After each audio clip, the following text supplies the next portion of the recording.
आपको ये बहुत बहुत धन्यवाद। सबसे पहले तो यहाँ पर पधारे हुए हमारे समस्त आदमी जन, जिसमें मेरे जन्मभूमि का सारा परिवार है, लेकिन एक परिवार मेरा शिक्षा विभाग का भी है और एक शिक्षिका होने के नाते मैं इस स्कूल की भी सदस्य हूँ। चाहे वो कोई भी स्कूल हो, हमारे भारत देश का या मध्य प्रदेश का कहें, तो नौकरी मैं जहाँ भी करूँ, लेकिन इन बच्चों से, ऐसे ही बच्चों से मेरा भी बहुत ज़्यादा लगाव रहा है। क्या लगाव हो रहा है, अभी तो शुरुआत है, अभी 3 साल होने में भी मुझे अभी 8 दिन पूरा कम है।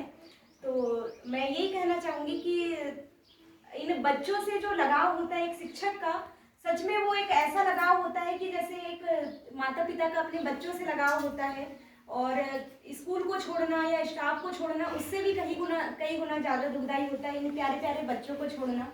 क्योंकि ये वो बच्चे होते हैं, चाहे हम इन्हें कितना भी डांटें, कितना भी मार दें, लेकिन लास्ट में आकर ये हमें वही सम्मान देते हैं जो हमसे डांट खाने के पहले देते हैं, हमसे मार खाने के पहले देते हैं। और बेटा, आप लोगों से एक रिक्वेस्ट ही है, कहना चाहिए कि आप सर को जाते समय इतनी दुआएं दीजिए कि जो अपने जीवन में ये हमेशा स्वस्थ रहें, हमेशा खुशियाँ पाएँ। और कुछ चीज़ें तो मैंने वहाँ पर बोल दी हैं, लेकिन एक शिक्षिका होने के नाते, एक शिक्षक पद पर होने के नाते मैं अभिनंदन की 4 लाइन मेरे द्वारा अभिनंदन रचित किया गया है, वो कल मैं वहाँ प्रस्तुत करूँगी, लेकिन शिक्षा विभाग के लिए मैं यहाँ पर भी थोड़ा सा 2 लाइन कहना चाहूँगी। और ये मेरा अभिनंदन इस प्रकार है। सेवानिवृत्ति की घड़ी में करते अभिनंदन। आप सभी को लोगों को बता दूं कि यहाँ पर मैं एक बेटी के पद पर नहीं, एक शिक्षिका होने के नाते पहले ही बता दे रही हूँ। मैं इस शिक्षा विभाग के द्वारा अपने पापा जी का नहीं, आदरणीय श्री वेद सिंह जी रामडाले, जो कि मेरे पापा जी, मैं उनका अभिनंदन करती हूँ और कहना चाहूंगी, सेवानिवृत्ति की घड़ी में करते अभिनंदन, स्वीकारो वंदन। सेवानिवृत्ति की घड़ी में करते अभिनंदन, स्वीकारो वंदन। और कुछ लाइनें ऐसी हैं जो जन्म या फिर और कहाँ सेवा दी, ये सारी बातें में बहुत विलंब हो जाएगा, तो मैं आती हूँ सीधे उस लाइन पर जहाँ से शुरुआत हुई शासकीय विभाग की। तो कहना चाहूंगी, 31 अक्टूबर को सन 2007 शासकीय शिक्षक की फिर मिल गई सौगात।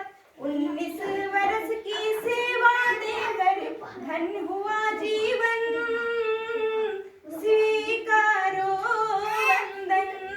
और ये आगे की लाइन है, 18 बरस बीते थावरी की साला में, 18 बरस बीते थावरी की साला में, बचे 1 बरस का साथ विनका टोला में। अनुशासित श्रम से सींच आपने महकाया ये चमन, स्वीकारो वंदन। सेवानिवृत्ति की घड़ी में करते अभिनंदन, स्वीकारो वंदन। और इस अभिनंदन पत्र की मैं कुछ ही लाइनें पेश कर रही हूँ, लेकिन एक लाइन जो यहाँ पर शायद मैं भी उस बात को लेकर भावुक ना हो जाऊँ, मैं बिल्कुल भावुक नहीं करना चाह रही थी, लेकिन सर आप लोग, अब ऐसा है कि शायद मेरे कल के अभिनंदन वाचन में पता नहीं आप उस टाइम पे उपस्थित रहेंगे या नहीं, तो कुछ लाइनें ऐसी हैं यहाँ पर वो इंसान उपस्थित नहीं है जिसकी सबसे बड़ी देन है कि आज मेरे पापा जी शासकीय विभाग में अपनी सेवा दिए, और वो कोई और इंसान नहीं है, वो हमारी ही बड़ी बहन स्वर्गीय कुमारी मनीषा रामलाले हैं, जिनकी सबसे बड़ी देन रही है हमारे पापा जी को यहाँ तक पहुँचाने में, और उनको पहुँचाने के साथ साथ हम भी यहाँ तक पहुँचे हैं। तो इस अभिनंदन लाइन में मैं उस लाइन का बखान जरूर करना चाहूँगी, इसको गौर से सुनिए। और सबसे रिक्वेस्ट है कि भावुक होने की बिल्कुल ज़रूरत नहीं है, वो जहाँ भी हैं वो आज हमारे साथ हैं और हमारे अंदर ही वो हैं। और कहना चाहूँगी मैं, जैसे वेद के अंग है 4, वैसे संतानें भी 4। मैंने पहले ही बोला था कि भाव कोई नहीं होगा। जैसे वेद, मेरे पापा जी का नाम श्री वेद सिंह रामडाले और उनका नाम वेद है, और जैसे वेद के 4 अंग होते हैं वैसे ही उनकी संतान गाने भी 4 थी, जिसमें से एक तो नहीं है, फिर भी मैं कहना चाहूंगी। जैसे वेद के अंग है 4, वैसे संतानें भी 4, मनीषा मोना दीपक सीमा में है जिनकी छाप। जैसे वेद के अंग है 4, वैसे संतानें भी 4, मनीषा मोना दीपक सीमा में है जिनकी छाप। पर एक अंग खो गई मनीषा, जिसकी वजह से ये दिन, उनको भी मेरा नमन। सेवानिवृत्ति की घड़ी में करते अभिनंदन, स्वीकारो वंदन। इस लाइन को प्रस्तुत करने का मेरा एक ही उद्देश्य था सर, कि हमारे बीच में वो नहीं है आज, लेकिन मैं इस लाइन को आप लोगों के समक्ष रखना चाह रही थी। तो बहुत बहुत धन्यवाद सर पुनः। और पापा जी की ओर से आभार व्यक्त मैंने वहाँ तो कर दिया है, लेकिन इन बच्चों के लिए भी कहना चाहूँगी, उसी लाइन को पुनः कहना चाहूँगी मैं। सेवानिवृत्ति की आज घड़ी है, मन का हाल मैं कैसे बताऊं। और ये शब्द मेरे नहीं, ये पापा जी के हैं। सेवानिवृत्ति की आज घड़ी है, मन का हाल मैं कैसे बताऊं। अपने शिक्षक पद के आगे कैसे सेवानिवृत्त शब्द लगाऊं। मौका मिला तो सारे जन्म में शिक्षक पद की ही आस लगाऊं। 33 बरस जिन बच्चों संग गुजरा, कैसे मैं उनसे साथ छोड़ाऊं, कैसे मैं उनसे साथ छोड़ाऊं।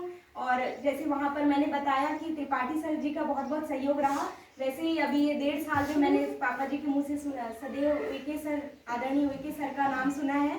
तो उनके लिए व्यक्त करूँ आज आभार सबका, सहयोग जिनका मुझको मिला है। विपत्ति की घड़ी में जिनका सर पे मेरे हाथ रहा है। यादों में मेरे हर पल रहोगे, जिनका संग में साथ रहा है। अलविदा की इस घड़ी में मेरा हृदय ना जाने क्यों कांप रहा है, हृदय ना जाने क्यों कांप रहा है।